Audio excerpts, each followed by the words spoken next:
حضرت مالک بن دینار رحمۃ اللہ تعالی علیہ جو کہ ایک بزرگ تابعی تھے، آپ بہت بڑے متقی اور پرہیزگار تھے۔ آپ نے توبہ کی، لیکن آپ کا ایک دور ایسا بھی تھا جس میں آپ کثرت کے ساتھ شراب پیتے تھے، شراب کے بہت بڑے عادی تھے، اور آپ کی ایک 2 سالہ بچی بھی تھی۔ آپ اس بچی سے بہت زیادہ پیار کرتے تھے، بہت محبت کرتے تھے آپ اپنی اس بیٹی سے۔ آپ جب شراب پیتے تھے تو بیٹی آپ کو شراب پینے سے روکتی تھی، منع کرتی تھی۔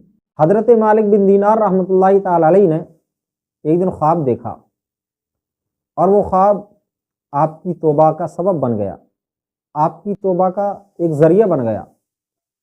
حضرت مالک بن دینار رحمۃ اللہ تعالی علیہ کی بیٹی، جس سے آپ بہت زیادہ محبت فرماتے تھے، وہ انتقال کر گئی، اور اس کے کچھ دنوں بعد آپ نے خواب دیکھا، جو خواب کے قیامت پر مبنی تھا۔ حضرت مالک بن دینار رحمۃ اللہ تعالی علیہ کیا دیکھتے ہیں کہ قیامت قائم ہو چکی ہے، لوگ اپنی اپنی قبروں سے نکل کر بھاگ رہے ہیں۔ حضرت مالک بن دینار رحمۃ اللہ تعالی علیہ بھی اپنی قبر سے نکلتے ہیں، لیکن کیا دیکھتے ہیں کہ آپ کے پیچھے ایک اژدہا لگ جاتا ہے۔ آپ اس اژدہے سے بچنے کے لیے دوڑتے ہیں، دوڑتے دوڑتے راستے میں ایک بزرگ ملتے ہیں، بہت کمزور۔ آپ نے ان سے پکار لگائی، گہار لگائی انہیں، اور آپ نے فرمایا کہ آپ مجھے اس اژدہے سے بچا لیجئے۔ تو بزرگ نے کہا کہ میں بہت کمزور ہوں، میرے اندر اتنی طاقت نہیں ہے، میرے اندر اتنی قوت نہیں ہے کہ میں آپ کو اس اژدہے سے بچا سکوں۔ حضرت مالک بن دینار رحمۃ اللہ تعالی پھر دوڑنے لگے، دوڑتے دوڑتے آپ ایک بلند پہاڑ پر چڑھ جاتے ہیں۔ آپ کیا دیکھتے ہیں کہ اس پہاڑ کے اوپر شامیانے سائبان لگے ہوئے، اور اس پہاڑ کے اوپر سے آواز آتی ہے کہ اس نا امید شخص کو گھیر لو اور دشمن کے نرغے میں جانے سے پہلے بچا لو۔ بہت سارے بچے آتے ہیں اور حضرت مالک بن دینار رحمۃ اللہ تعالی علیہ کو گھیر کر کے بیٹھ جاتے ہیں۔ انہی بچوں میں آپ کی وہ 2 سالہ بیٹی بھی تھی، جس سے آپ بہت زیادہ محبت فرماتے تھے، جس سے آپ بہت زیادہ پیار کرتے تھے، جس بچی کا کہ انتقال ہو گیا تھا۔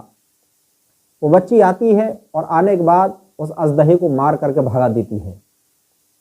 حضرت مالک بن دینار رحمۃ اللہ تعالی علیہ فرماتے ہیں، اے بیٹی ذرا یہ تو بتاؤ یہ اژدہا کون ہے؟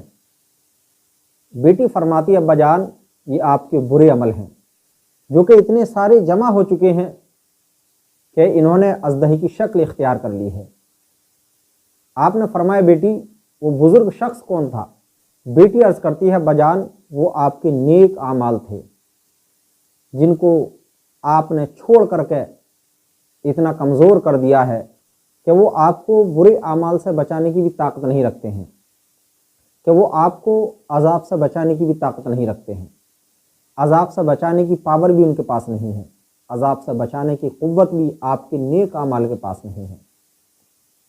حضرت مالک بن دینار رحمۃ اللہ تعالی علیہ سے وہ بچی عرض کرتی ہے، بجان اب آپ برے کاموں سے بچ جائیں، اب آپ شراب پینا چھوڑ دیں، آپ جو شراب کے عادی بن چکے ہیں، آج سے اللہ کی بارگاہ میں سچی توبہ کریں کہ میں کبھی آئندہ شراب نہیں پیوں گا۔ آپ تمام گناہوں سے توبہ کریں تاکہ آپ ہلاکت اور بربادی سے بچ سکیں، تاکہ آپ کی آخرت بہتر بن سکے۔ حضرت مالک بن دینار رحمۃ اللہ تعالی علیہ کی جب آنکھ کھلتی ہے، آپ فوراً وضو بناتے ہیں، اللہ کی بارگاہ میں سجدہ کرتے ہیں، اور آئندہ آپ گناہوں سے سچی توبہ کر لیتے ہیں۔ اللہ رب العزت نے پھر آپ کو یہ مقام اور یہ مرتبہ عطا فرمایا کہ ولایت کی اعلیٰ منزل پر آپ کو فائز فرمایا۔ تو ہمیں یہ چاہیے کہ ہم بھی اپنے گناہوں سے سچی توبہ کریں اور اللہ رب العزت کی بارگاہ میں روئیں گڑ گڑائیں، تاکہ اللہ رب العزت ہمارے گناہوں کو معاف فرما دے اور ہم آئندہ گناہوں سے بچنے کی کوشش کریں۔